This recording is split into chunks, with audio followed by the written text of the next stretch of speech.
Good evening, ladies and gentlemen. Welcome to day 5 of the 46th Mill Valley Film Festival. We're so happy to have you here tonight.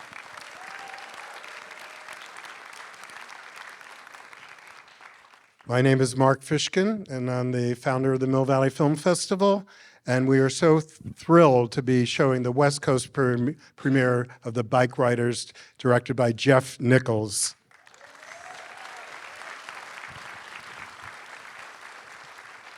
This is not just any screening. This is a spotlight program where we're honoring Jeff for his direction for the BIKERIDERS. So we are just so happy we have this amazing audience here. I would be remiss if I didn't thank our sponsors, Daniel and Michelle Kenyon.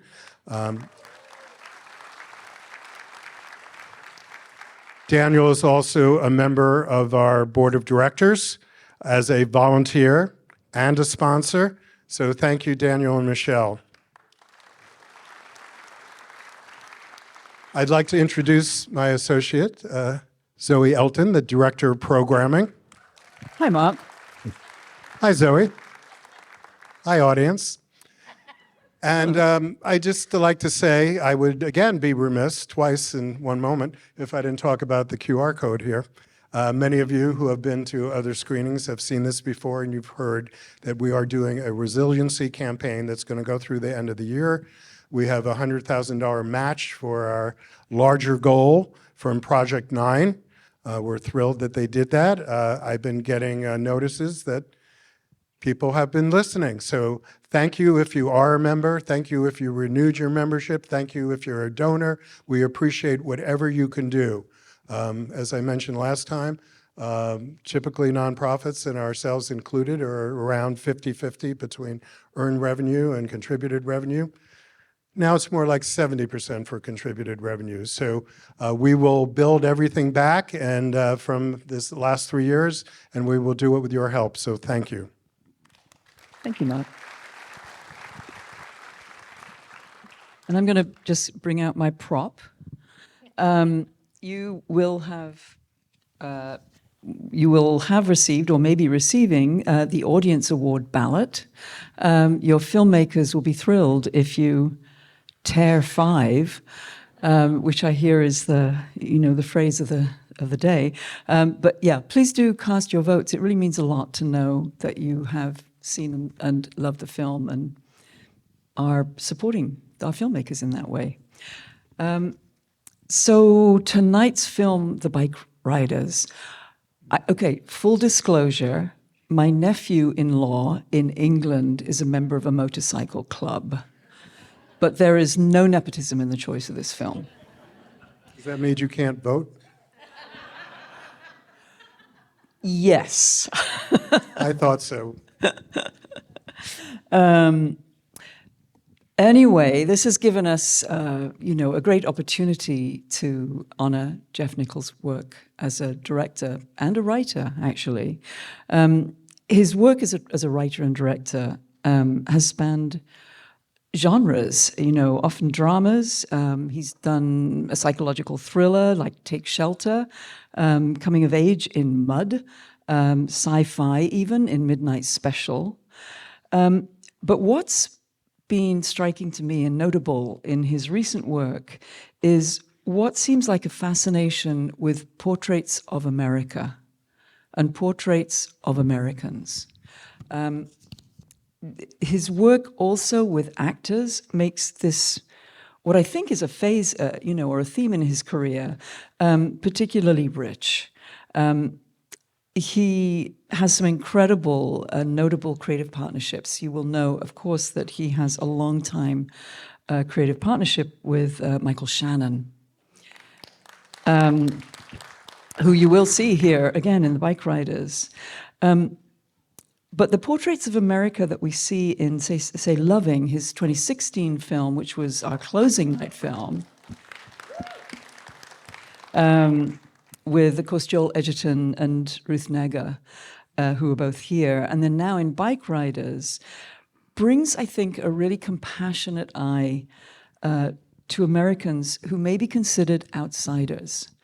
And And his adaptation of photographer Danny Lyons' book of photographs of people in the late 60s, early 70s in Chicago who were members of a motorcycle group.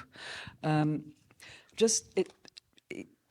seems like a great match. Danny Lyons' photographs and the work of Jeff Nichols.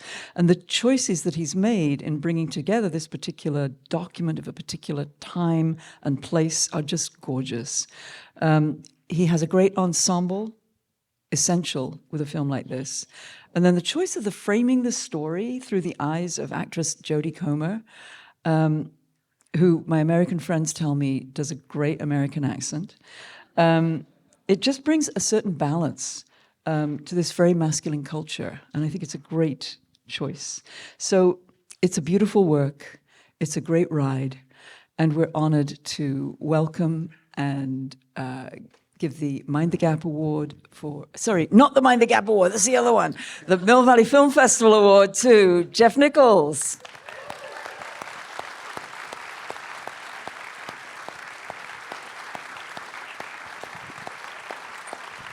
Welcome back. Thank you. It's great to see you. Thank you very much. Is your award? Oh, look at that. Awesome. Thank you very much for this. I'm just now going to lower your expectations. That's why they bring me up here. Thank you. It means so much. It was so important for us to screen Loving here. It felt like a real shift in that film's trajectory, and it means a lot for me to have the bike riders here, so thanks. Yeah, and this award is flattering and humbling. Let's see. Really quickly, I've got a few friends here tonight, but I was told earlier today from my producing partner, Brian Kavanaugh Jones, that his parents are here, Mike and Babs. Thank you for coming. I apologize in advance for all the cursing and the violence. But it's a biker film, so you're going to get what you paid for. I discovered Danny Lyons' book 20 years ago. And to put it simply, I just thought it was one of the coolest things I'd ever laid my hands on. And cool is a tricky term. It might even be an outdated term. But it's tricky because everyone has their own definition of it. This is my definition of it. It's my best attempt.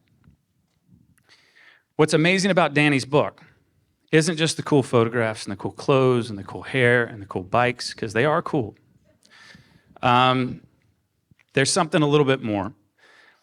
In the interviews for the book, you start to get a full portrait of a subculture. You actually start to get the psychology behind why these people make some of the choices that they do. And that's what I was really, really drawn to.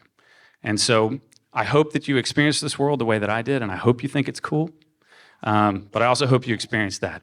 So thank you very much, and enjoy the film.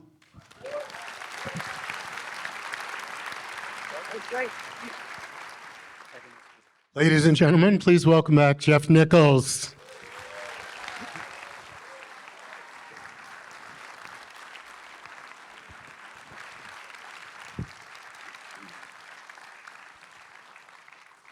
Well, congratulations. I don't know. You guys tell me.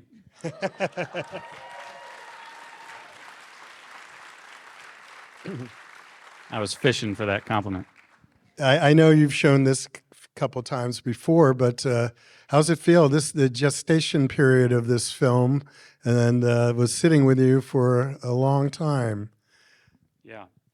I mean, it feels great. You know, I've held this feeling in my person for a long time, this feeling that I got when I looked at the book, and it feels good to sit in a theater and watch that, and watch all of the hard work of all those people add up to that same thing.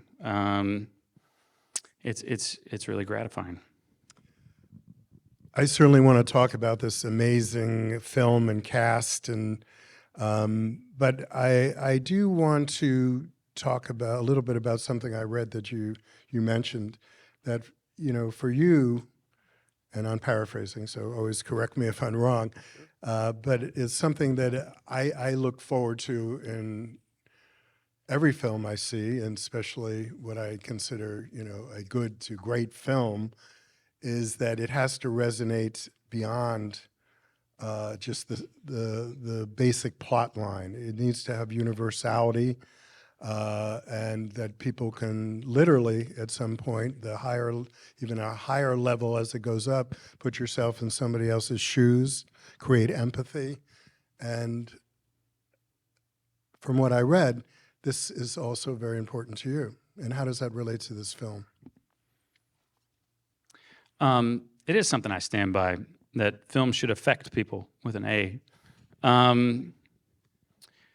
Because there are a lot of films out there, and you know, the truth is they're disposable. You know, they're like Kleenex until they aren't. Until we have an interaction with them that you know, touches us emotionally, and so that should be the goal, I think, of cinema, is to connect people and remind them about some part of humanity that they have within themselves. This film, though, is different than my others. In my other films, I've made 6. This is the 6th. In the others, it's always been an extremely personal thing that I've connected with. Even in Loving, which was not my story, when Joel Edgerton's character sits on the edge of that bed and is like, I can take care of you, that was very much me talking to my family. It's there in Midnight Special, which is about having to say goodbye to your son or your child. Mud is about heartbreak and first heartbreak.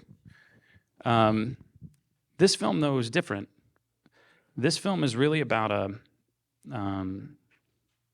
feeling, about a place and a time. I suppose you could say nostalgia. This idea that this very real thing happened in a specific place at a specific time and is gone forever. It's gone. And it won't come back around. That's really what the feeling is that I was going for at the end of this film, is that you're looking back and there's this shared idea that we experienced this thing together and we won't experience it again. And it's a little sad, but it's also a little beautiful. That's what I was really trying to do with this one. Another thing I noticed, and it kind of leads into a question about this unbelievable cast and your direction, is that the way you build characters and what drives the story versus, say, the plot. Could you talk about your feelings of not only just in importance of character development in this amazing cast, but how you constructed the movie this way? Right. I've always said plot is a little overrated, but it's also why a lot of people think my movies are slow. The truth is, I'm very proud of the way this film is constructed. It was difficult, to be honest. You know, I made this comparison the other day in an interview, and it might be a little cheesy, but it's like walking into a room and there's no Christmas tree, but all the ornaments are laying on the ground, and they're beautiful, but you've got to figure out a way to hang them up, and that's really what I did here. I found this book and I found these interviews, and I later heard the audio that Danny used to transcribe those interviews, and they were all so rich and so beautiful, but there was nothing keeping them together but for the idea that they all happened in this place and time. And so the first kind of thing that really broke the story was this idea, okay, we're going to settle on Kathy. Kathy's our narrator. One, it was very pragmatic because in the book, her interviews are the best. She's electric, and she's introspective and frustrating and funny and can take the piss out of all these guys. She was just magnetic. So, okay, it's going to be Kathy. But then I decided to break her single interview in the book into 3 different time periods. So actually what you're seeing, we only dated 2 of them, but There's the interview in 1965 in the laundromat, and it's supposed to feel kinetic and a little wild because she's still in the first year of kind of being a part of this club and this world. And then everything in her home, in her bedroom and on the stoop, is 1969. And then everything in Florida is 1973. We gave time signatures for the first and the last. When we included a time signature in the middle, it just confused people. So we took it out. But for me as a writer, and partly as a production necessity, every single scene had a year signature on it. And what those interviews spaced out in time did was it gave me kind of these landing bases, and I could go anywhere. I could go to 1959 and see Johnny's character watching the wild one, or I could go to 1971 and watch him get shot. It allowed me to move through time and space, and I could actually have different Kathys, 65 Kathy, 69 Kathy, 73 Kathy, commenting on the same thing, especially when he gets his foot broken. And each of those Kathys would be a little different. And that actually gave me the flexibility to not think linear, to not think of just a linear narrative in the sense of this happens and then this happens and then this happens, but think about all of these Christmas tree ornaments that were so fascinating, and I could just put those in the order I needed to. It didn't have anything to do with time. That was the thing that, structurally, just speaking as a writer, really allowed me to break through. Well, these characters each one of them are so fully developed. It's amazing to watch. But picking Jodie to be the narrator in this particularly masculine environment, let's call it that, was brilliant. It was really brilliant, I think. And Thanks. Was that something that you had always thought you were going to do, or? Sure. Well, definitely, from the book, like I said, she was the most interesting, but also it's not just a device. You could definitely argue, Danny being there interviewing people is a device, but it's also actually what happened. So that helped. But Kathy's not a device. Kathy actually represents the tension that is at the center of this thing, which is a conversation about masculinity, particularly American masculinity, particularly American white masculinity. And there's a tension there that I feel in my life and that Kathy actually feels in hers, which is this pull between all the potentially negative things that get cast on masculinity. Men can't share their feelings. Men can't settle down. Like these things that hopefully as an advanced society we know are not true, but they still keep showing up. Men are aggressive, dangerous, all of these things. But then on the other side of that is this attraction and this beauty and this pull. And those are real about masculinity too. And if we don't recognize the fact that those are real, then we're not being honest with ourselves. And Kathy represents the pull between these two things. She understands that this world of biker culture is not long and is inevitably a negative, but she's attracted to it. And so by putting her at the center, you're actually putting this idea at the center of the story. And the truth is she's just so compelling. This other thing happened after I found the book in 2003. About 2012, I was stalking Danny Lyon's website, and he just put up these audio files. And it was the missing component for me because then I could actually hear them. It's one thing to see them, but then I could hear them. Do you guys want to hear one? Hold on. And how much do you, the audience, aware of the backstory about what Jeff developed and he found this book? Is that common knowledge to most of you? Interesting. Yeah. Okay, so this is the real Kathy. Hey, Kathy, remember once you were telling me about when you first met the guys? Yeah. How you, I changed. I have. tell me about that. In a year, well, last year, what, from the beginning? Yeah, well, Last year, my girlfriend called me up and she asked me to come down to Grand and Division. She needed some money. And she said it was a bar. And she says that the guys were having a meeting there. Well, I didn't know the guys or anything, so I went there, and I never felt so out of place in all my life. I walked in there, and I had white Levi's on. I had a sweater on, you know. And I looked at the first guy I saw. Oh my God.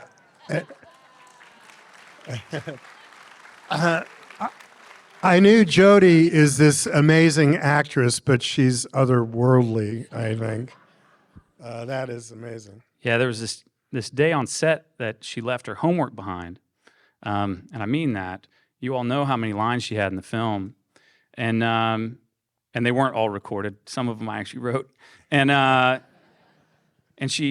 it was this piece of paper with every single word that she spoke, and it was phonetically broken down because she's British, and it was one of the most extreme examples of work that I'd ever seen.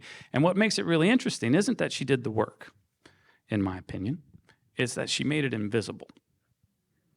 And that's hard to do. That's really hard to do.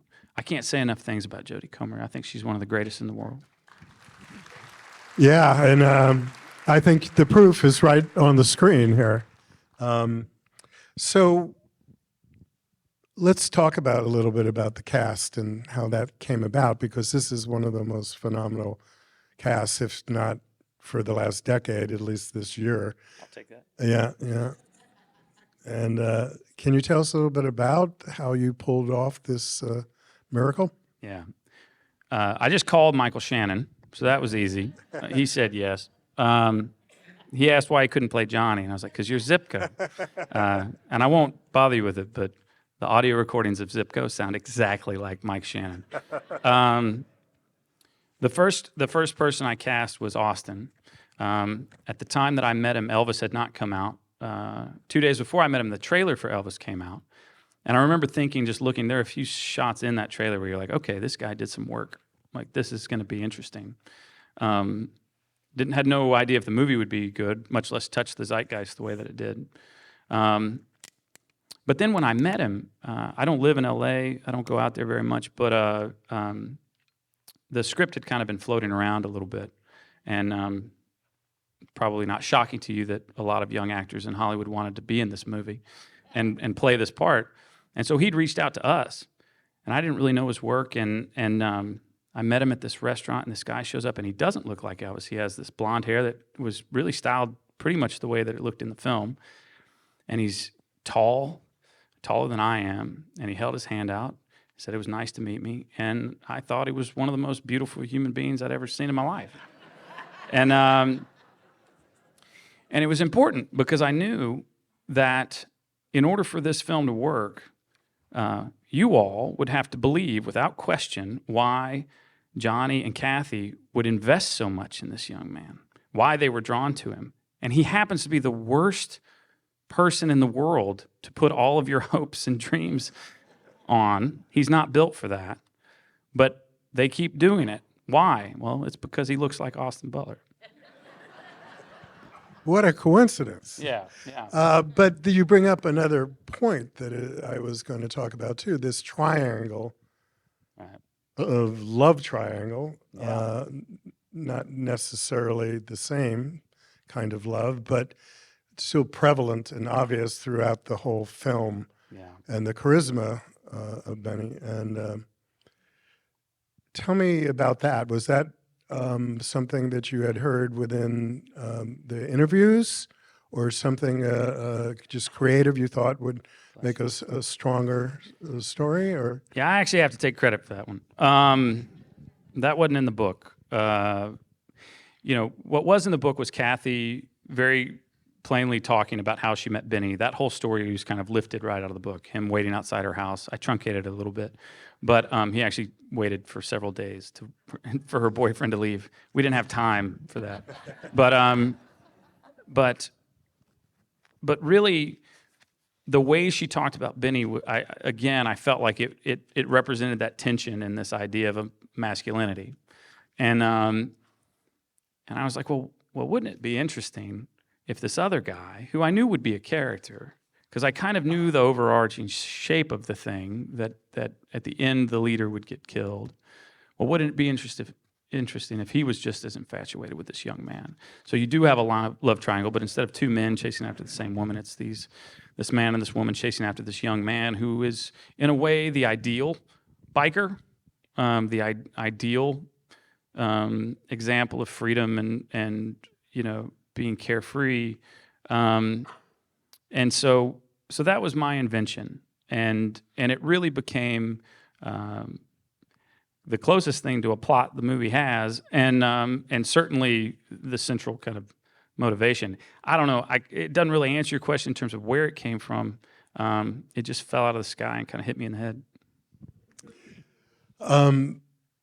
Let's go, back to Jodie being the best actress in the world. Sure. Austin the handsomest. Is Tom Hardy the most difficult? Oh, he's a teddy No, bear. he's a fantastic, obviously. Yeah. Tom Hardy is... Or complicated is a better word. Tom Hardy's not an actor. Tom Hardy is a force of nature. He's like a hurricane or a tornado. And if you watch it coming through your hometown, you're probably pretty intimidated by it, but you won't take your eyes off of it. I think there is a subtle vibration about a millimeter under his skin that never stops.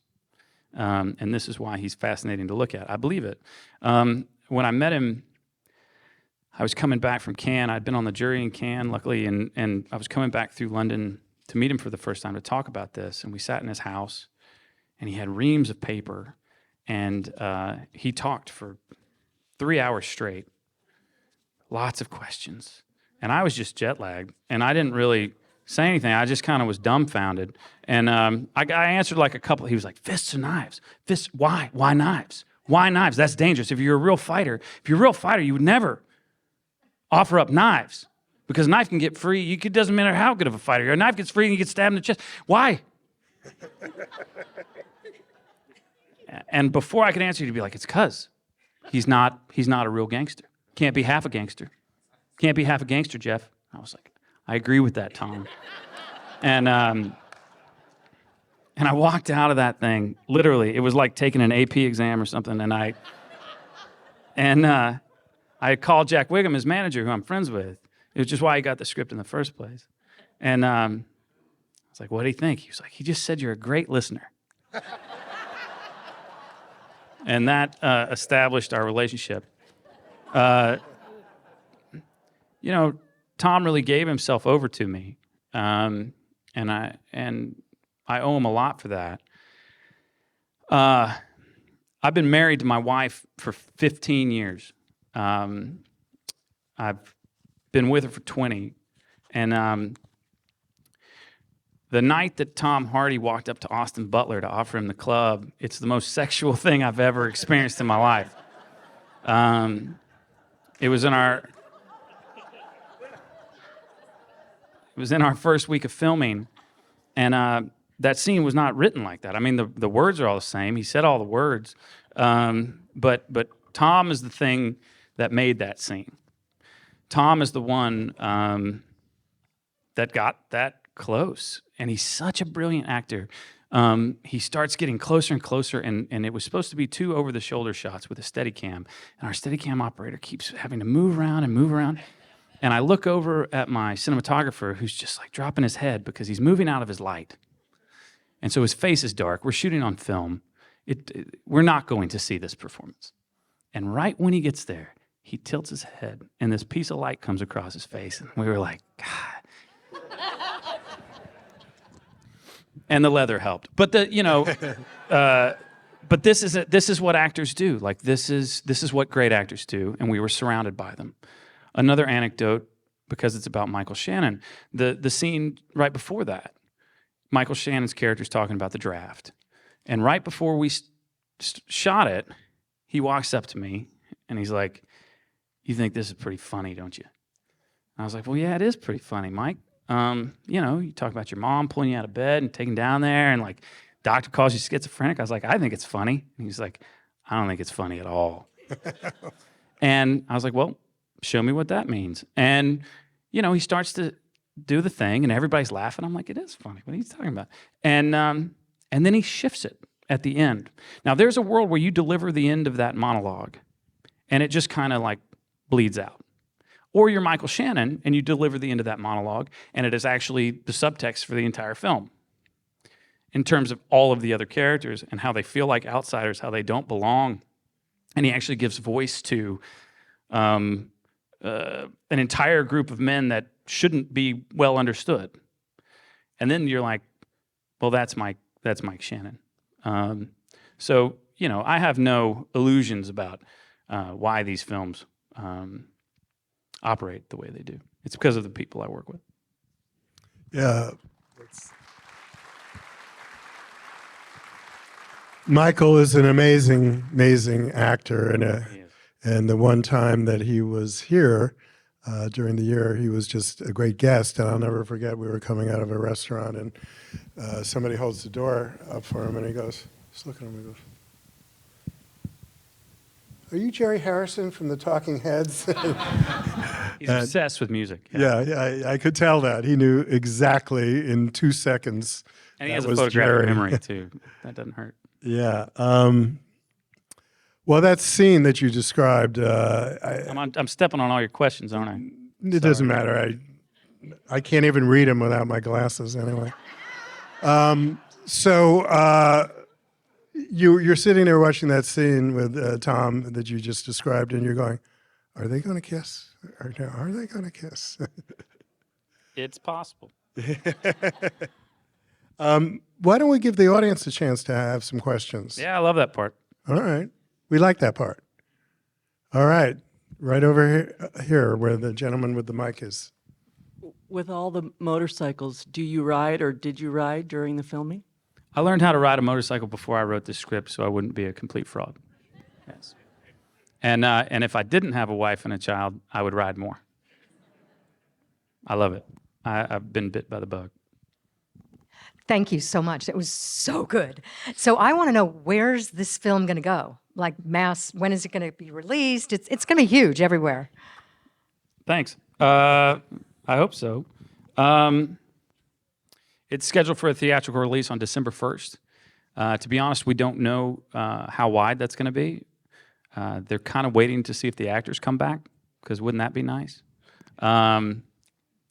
People really like talking to me, but they really like talking to Austin.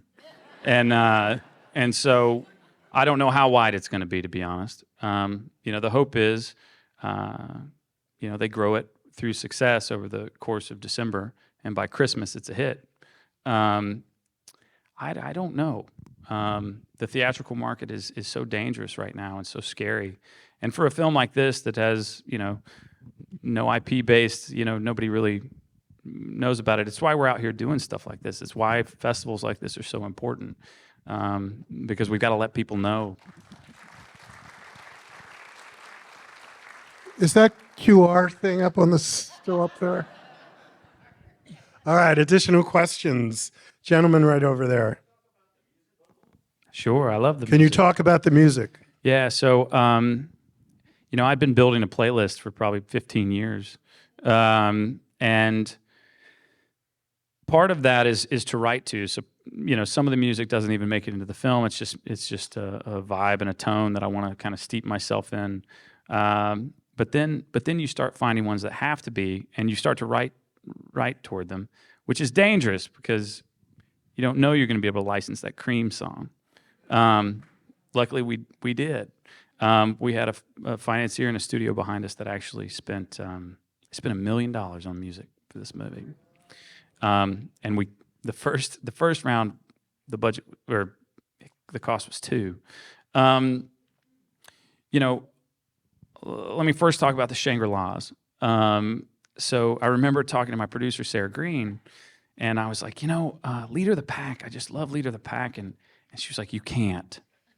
I was like, well, I know I can't. I know, but if we could deconstruct that song, if I just had the stems, if I just had the voices, and if I just had the drums and the bass, like I could create a score out of it. But we ended up finding out in the streets, which is really what we ended up deconstructing, and with those a cappella oohs drenched in reverb, that ended up becoming, for lack of a better term, our score. And there's just something about the Shangri-Las. There's a sadness to it. There's emotionality to it. I just think it's beautiful music. Of course, we use a second Shangri-La song over the funeral scene. But because it was going to take place in Chicago, I immediately went to Chicago blues. And I'd been a fan of Magic Sam's for a long time. I put a Magic Sam song in Loving, actually. My Love Will Never Die, which is still one of the greatest songs ever written, in my opinion. So I knew I would have some Chicago blues.